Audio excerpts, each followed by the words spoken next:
Hola, ¿cómo están? El video de hoy se trata de un circuito RC serie, el cual en este caso yo deseo analizar cómo se comporta la corriente en un circuito RC serie con respecto al voltaje de entrada. El análisis que vamos a hacer está orientado a varias cosas, entre ellas es obtener una ecuación diferencial que relacione el voltaje de entrada con la corriente que circula por el circuito, calcular la función de transferencia aplicando transformadas de Laplace, realizar un diagrama de bloques que represente esta ecuación diferencial y a su vez hacer la reducción y comprobar finalmente que nos tiene que dar el mismo diagrama de bloques que nos dio cuando calculamos con la transformada de Laplace. Esto ya lo vimos anteriormente, no es más que un recordatorio de que tenemos la fórmula de los sistemas eléctricos y debemos tenerla siempre en mente para poder trabajar con esto. Ojalá sabérsela idealmente de memoria casi. Entonces partamos. Ya les dije que íbamos a trabajar con un circuito RC serie. Entonces, para este caso dijimos que lo más importante era la entrada. Y la entrada sería BI. Y lo otro, más importante, es la salida, que sería la corriente. Todas las demás variables BR y BC no son importantes para el análisis, solamente son un intermedio. En este circuito, debido a que es serie, lo más recomendable es que ocupen la ley de Kirchhoff de voltaje, en otras palabras, ecuaciones de malla. El planteamiento de ese circuito es: como es serie, el voltaje de entrada es igual al voltaje en la resistencia más el voltaje en el condensador. En otras palabras, el voltaje de entrada es igual a la caída de tensión que se produce en la resistencia más la caída de tensión que se produce en el condensador. Y eso es lo que vemos en la primera ecuación.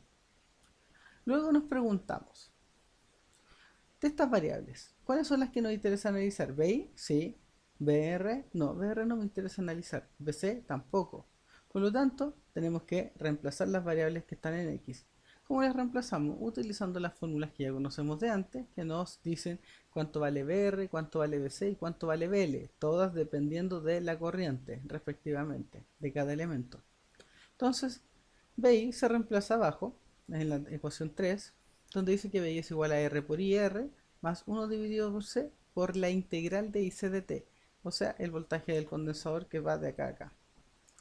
Por lo tanto, ¿qué podemos hacer? Ahora hay que relacionar. ¿Qué relacionamos? Relacionamos las corrientes, ya que en un circuito serie las corrientes son las mismas.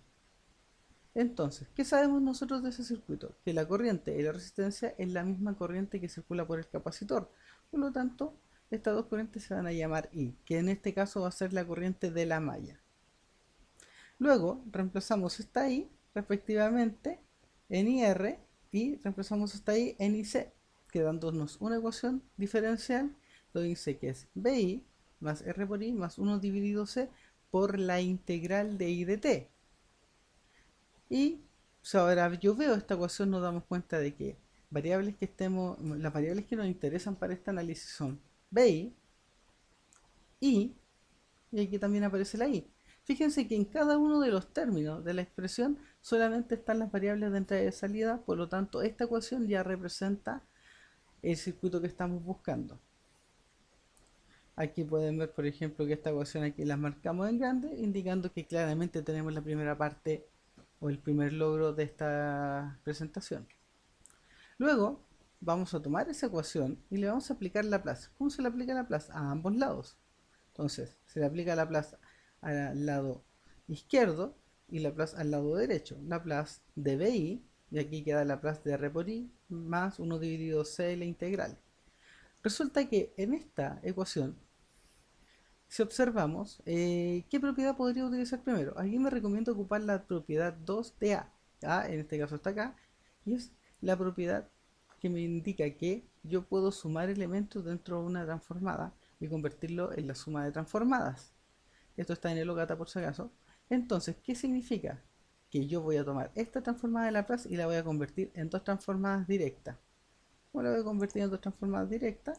Simplemente todo este término queda aquí dentro de esta transformada y todo este término queda acá dentro de esta otra transformada completa.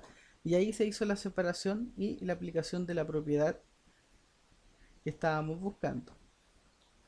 Ahora, después nos recomienda aplicar la propiedad 1. Por lo tanto, ¿qué es lo que dice la propiedad 1? La propiedad 1 dice que si yo tengo una función por una constante dentro de una transformada de Laplace, la función puede salir multiplicando a la transformada de Laplace. O sea, pasa aquí multiplicando. Entonces, ¿qué va a pasar? Esta R va a salir multiplicando y 1 dividido C, que también es constante, sale multiplicando fuera de sus respectivas transformadas de Laplace. Y lo podemos ver en esta parte, fíjense, R por Laplace de I más 1 dividido C por Laplace de la integral de I. Para esta expresión, fíjense acá que nos recomienda la observación, que apliquemos la propiedad 8, que está acá indicado. La propiedad 8, ¿qué es lo que es? La propiedad de la integral, o sea, ¿qué pasa si yo le aplico la transformada de Laplace a una integral? Y me dice que la transformada de Laplace a una función del tiempo, si yo se la aplico, me queda una función, la misma, dependiendo en el plano S, dividido en S. Pero, fíjense acá, me dice que esto me sirve solamente para esta parte, la propiedad 8, pero esto no se les puede olvidar. Recuerden que lo básico es que la transformada de Laplace de una función desconocida y que sabemos que depende del tiempo es la misma función que depende de S. Y acá si yo veo, fíjense, esta función es la entrada, es la tensión de excitación. Es una función que depende del tiempo, no la conozco todavía. Por lo tanto depende del tiempo. Yo la puedo escribir como un voltaje que depende de S. Esta es I. Es la corriente. Yo sé que depende del tiempo, pero no sé cómo funciona. Por lo tanto, se escribe como IDS y queda obviamente por R. Miren acá, la transformada de Laplace de la integral. Resulta que la transformada de Laplace es la función que está dentro, I dividido en S. En otras palabras, la transformada de Laplace de la integral I de S, porque depende del plano S, en este caso, dividido en S. Y todo eso queda multiplicado por ¿quién? Por 1 dividido C. Por 1 dividido C, como se ve claramente. Luego de eso, ¿qué hacemos? Después de que ya aplicamos esto, fíjense acá. Otra característica es que si yo miro esta ecuación, yo me encuentro con un factor común. ¿Cuál es el factor común? El factor común es I de S, fíjense. Es I. Acá está y acá está I. Entonces, ¿qué es lo que hacemos? Lo vamos a factorizar. Aquí, por ejemplo, lo hemos factorizado acá abajo. Acá nos damos cuenta que antes de hacer esa expresión se arregló un poco matemáticamente antes de hacer la factorización. Aquí simplemente se multiplicaron los factores anteriores, o sea, en otras palabras, aquí había i dividido en s, 1 dividido c, se multiplicaron directo, como es una multiplicación directa en fracciones. Acá abajo se reordenó para que quedara más bonita solamente.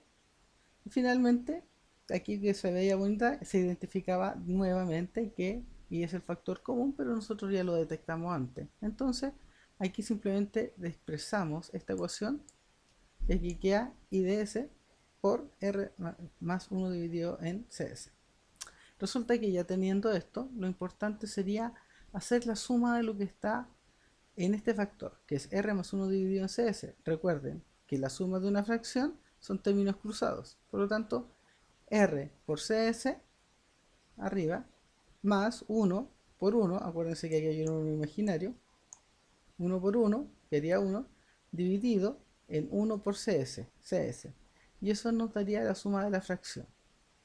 Una vez que tenemos la suma de la fracción y tenemos ya la expresión más o menos lista, la vamos a reordenar. O sea, en otras palabras, ¿qué hicimos? Acá a este lado estaba todo con I, lo pasamos para acá. Y aquí que estaba B, lo pasamos para acá. Ustedes saben que hacemos ese orden solamente para que no se maree mientras vamos resolviendo.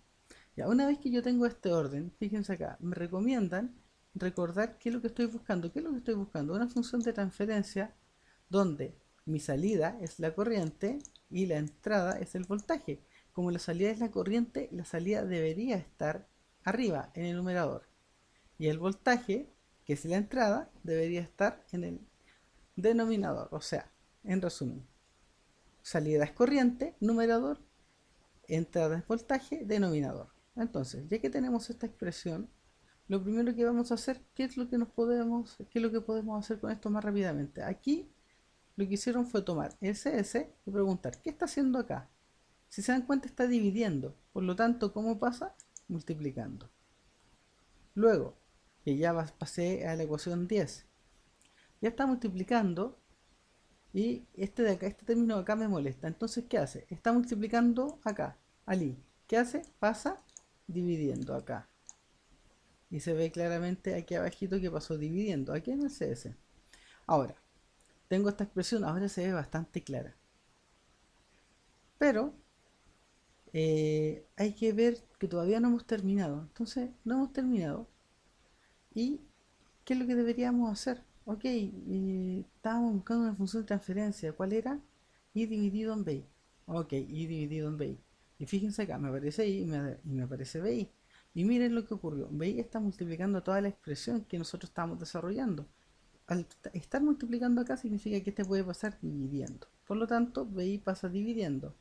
Y finalmente obtenemos la función de transferencia I dividido en BI, que es igual a CS dividido en RCS más 1. Por lo tanto, si se dan cuenta, en este punto ya hemos encontrado la función de transferencia que se estaba solicitando inicialmente. Por lo tanto, como resumen, una vez que planteamos la ecuación diferencial acá, nosotros obtenemos la función de transferencia con unos arreglos matemáticos, recordando mucho lo que es suma de fracciones, que está presente acá abajito. CS dividido en RCS más 1. Ahora, ¿qué es lo que vamos a hacer? Necesitamos armar un diagrama de bloques desde la ecuación diferencial. Entonces lo primero que vamos a hacer es reordenar. Una vez que tomamos la ecuación diferencial, lo primero que nos vamos a preguntar es cuál es la variable de salida. ¿Es BI o es I? Es I, claramente. Ok, entonces como es I, sobre esta vamos a pensar. ¿Cuál de todos los términos de I? Si se dan cuenta que solamente hay dos términos, está más derivado. Y yo me voy a preguntar, aquí yo tengo I y aquí yo tengo la integral de I. Si yo derivara este término, la integral de I llegaría a I, por lo tanto I es el término más derivado. Entonces, como I es el término más derivado, esta es la expresión que yo voy a despejar. Para despejar, lo primero que vamos a hacer es tomar todo el otro término, que en este caso el término que tiene la integral, y va a pasar restando. Como se ve claramente acá, que queda como BI menos 1 dividido C por la integral de I de t, y eso igual a R por I. Ahora, todavía no hemos despejado ahí. ¿Qué es lo que debemos hacer? Ese R debería pasar dividiendo. Ok, esta expresión no está mala, pero se ve fea. Por lo tanto, vamos a reescribirla matemáticamente de esta forma. Como 1 dividido en R, factor de todo lo que está dentro. Esta expresión, ahora la damos vuelta, antes de seguir trabajando. Por lo tanto, I es igual a 1 dividido en R, factor de BI menos 1 dividido C por la integral de I de t. En este caso, con esta expresión donde hemos despejado la mayor derivada posible de la salida del sistema, ya estamos listos para trabajar con el diagrama de bloques. Si nosotros miramos bien, esto está ordenado. ¿Qué es lo que vamos a darnos cuenta? Que aquí tengo mi entrada y aquí le estoy restando algo. Por lo tanto, eso nos indica que aquí, ¿por dónde nos conviene partir? Por este término, porque se resuelven primero los paréntesis, además que acá adentro aparece la resta. Entonces fíjense, dice que en la ecuación se observa una resta, y esa resta es importante, porque fíjense que yo si tomo esta expresión, yo la puedo escribir así con diagrama de bloque, como BI menos 1 dividido C por la integral de I de t, o sea, yo tomé todo el término que estaba analizando, no, aquí faltan elementos de la ecuación, porque vamos a ir armándola de a poco, pero aquí podemos ver que aquí aparece la resta, BI menos 1 dividido C por la integral, adivinen por dónde sale, sale aquí, en este segmento del sumador. Puede estar haciendo una resta en un momento, pero el bloque se llama sumador. Ahora, si nosotros vemos, esta ecuación está entrando un bloque bastante más complejo de lo que podría entrar, por lo tanto lo vamos a separar. Si se dan cuenta aquí, ¿qué es lo que hay? Hay una multiplicación, 1 dividido C por la integral. Entonces, yo podría perfectamente decir que esto es igual a BI menos 1 dividido C por todo lo que está entrando. ¿Y qué es lo que está entrando? La integral de I de t. En el fondo, esta es la magnitud de entrada, se multiplica por 1 dividido c y llegamos a esto. Y esta expresión sería igual a esta, o sea, pero esto ya no está esto ya no tiene tantas ecuaciones, sino que ya se está conformando más como un diagrama de bloque. El siguiente paso sería ver qué pasa con esa integral. Y las integrales, habitualmente, yo tengo el operador integral, no tengo idea de lo que tengo adentro sobre t, yo lo puedo escribir como 1 partido por s. O sea, en otras palabras, si aquí en el anterior me apareció una integral, eso quiere decir que yo tomo esa integral y la reemplazo por 1 partido por s. Pero recordemos que había una variable que estaba entrando a la integral, que era y. Como la variable estaba entrando, aquí yo la voy a anotar. Y, que es la variable de salida, viaja la información y llega acá. Cuando pasa por 1 partido por s se está integrando. Entonces es la integral de 1, la integral de i de t. Luego multiplico toda esa integral por 1 dividido c, propiedades de diagramas de bloques. Luego llega acá, se encuentra con otro elemento y dice que a bi yo le resto toda la integral. Y si se dan cuenta, fíjense, variable de entrada, variable de salida. Ya se empieza a conformar el diagrama de bloques. Todavía no está completo porque esa resta es solamente una parte. Si yo avanzo, nos daremos cuenta que todo esto nos faltaba ¿qué? 1 dividido en r. Fíjense que acá yo estaba haciendo la resta de bi menos la integral y eso salía en este punto. Entonces, esa información, ¿por cuánto la multiplico? Se supone que todo esto debo multiplicarlo por 1 dividido en r. Entonces, aquí está la multiplicación y justamente aquí me dice que la ecuación 1 dividido en r, factor de bi menos 1 dividido c, la integral de i de t, sale acá. Entonces, ¿qué nos acabamos de dar cuenta? Que de hecho eso es i, o sea, la salida. Por lo tanto, en el fondo, esto va a ser la misma expresión. Y aquí se juntan. Aquí tengo i y resulta que esta ecuación me dice que i es igual a lo que sale de este bloque. Y i es también lo que estoy leyendo y retroalimentando. Entonces, acá acabamos de armar un diagrama de bloques desde la ecuación diferencial. Ahora, consolidando, nos damos cuenta de que el diagrama de bloques queda así, como lo pueden ver acá muy claramente, y que claramente representa esta ecuación, que es la ecuación diferencial inicial, pero modificada para poder hacer todos los arreglos matemáticos que necesitábamos. Luego de que ya conocemos el diagrama de bloque, este diagrama de bloque, la idea es que lo reduzcamos y veamos cuál es la función de transferencia total, o sea, en otras palabras, ver si nos va a dar lo mismo que nos dio con la transformada de Laplace. Entonces, ¿qué es lo primero que hacemos? Tomamos el diagrama de bloque y viéndolo rápidamente nos damos cuenta de que aquí hay un producto y se escribe acá. El 1 dividido por r queda igual y todo lo demás igual. Luego, ¿qué hacemos? Esta función la conocemos, tiene una fórmula de retroalimentación, fíjense. El flujo nace acá, se devuelve y se vuelve a reinyectar. Por lo tanto, hay una retroalimentación acá. Y la fórmula general, cuando es una retroalimentación negativa, o sea, con signo negativo, me dice que es g dividido en 1 más gh, donde g es la salida del bloque sumador y h es la entrada al bloque sumador. Justo entra por donde se está restando. Entonces g sería 1 dividido en r y h es, esto es h y esto es g. G 1 dividido en r y h 1 dividido en sc. Reemplazo estos dos términos ¿dónde? En mi fórmula. Y me quedaría que la función de transferencia buscada es 1 dividido en r, todo esto dividido en 1 más 1 dividido en r, que es g, más 1 dividido en cs, que es h. Multiplico estos dos términos de término, 1 por 1, r por cs. Y me quedan acá abajo. Fíjense, esa pequeña variación hubo.